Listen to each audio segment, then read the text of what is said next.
तपाईहरुले ब्लस गरेर लगाउनु भएको छ भने यु आर डुइङ इट रङ। अनु म तपाईहरुलाई ब्लस लगाउने राइट टेक्निक सिकाउँछु। यो चाहिँ क्रीम ब्लस हो, पाउडर ब्लस पनि हामीले यही टेक्निकले युज गर्न सकिन्छ।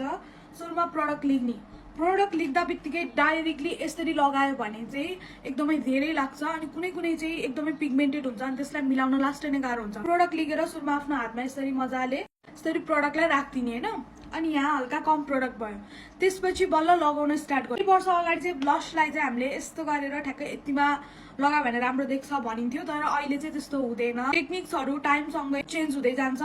सो यसरी लगायो भने चाहिँ हाम्रो फेस चाहिँ अलिकति तल झोल्लेको टाइपको देख्छ। ब्लसलाई चाहिँ हामीले ठ्याक्कै यति एरियामा लगायो भने चाहिँ हाम्रो फेस चाहिँ हल्का लिफ्टेड तरिकाको हल्का यङ टाइपको देखिन्छ हैन। कसरी लगाउने भन्दाखेरि प्रोडक्टलाई हामीले यहाँ हल्का निकालिसक्यौं, त्यसपछि ठ्याक्कै यति एरियामा लगाउने, यसरी हल्का यो हाम्रो यो हड्डी भागबाट स्टार्ट गर्ने है, हल्का मात्र प्रोडक्टलाई लगाउने, त्यसपछि बिस्तारै ब्लेन्ड गर्दै जाने।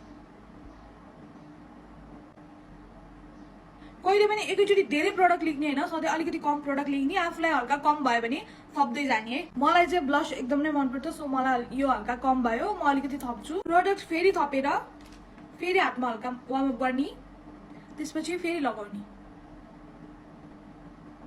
यतिको लगाएर आफूले ब्रसले नै ब्लेन्ड गर्न सक्यो भने राम्रो। यदि यतिकै लगाएर अझै यसलाई फिनिश लुक दिनको लागि चाहिँ हामीले यसलाई ब्लेन्डरले ब्लेन्ड गर्नुपर्ने हुन्छ। यो एरियालाई चाहिँ अब हामीले ब्लेन्डरले मजाले ब्लेन्ड गर्ने, ब्लेन्डरको पछाडिको भागले चाहिँ यसरी ब्लेन्ड गर्ने।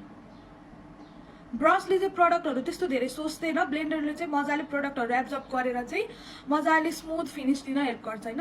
डिफरेन्स हेर्नु त एकदम नै लिफ्टेड खालको राम्रो खालको लुक दिन्छ ब्लस राम्रोसँग लगायो भने। अनि अर्को मेन इम्पोर्टेन्ट पोइन्ट के हो भन्दाखेरि हामीले कन्सिलर लगाइसकेर लास्टमा ब्लस लगायो भने ब्लस राम्रोसँग ब्लेन्ड भएन भने चाहिँ त्यो यस्तो खालको देखिन्छ कि अलिकति राम्रो देख्दैन। सो त्यही भएर सधैँ हामीले हाम्रो कन्सिलर चाहिँ ब्लस भन्दा पछाडि लगायौं भने चाहिँ यसरी यो एरियामा हामीले यसरी लगायौं भने चाहिँ यदि हाम्रो ब्लस राम्रोसँग ब्लेन्ड भएको छैन भने पनि यसरी कन्सिलर चाहिँ हामीले तलतिर ल्याएर ब्लस सँगै ब्लेन्ड गर्दियौं भने अझै राम्रो खालको लुक दिन्छ।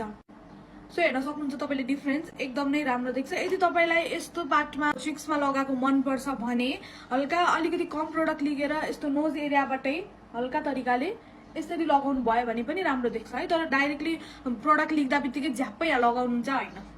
सो आई होप तपाईहरुले बुझ्नु भयो होला। यदि केही बुझ्नु भएन भने मलाई कमेन्टमा सोध्न सक्नुहुन्छ। यस्तै भिडियोको लागि मलाई फलो गर्न नबिर्सनु होला। And thank you so much for watching. See you in my next video. Bye by.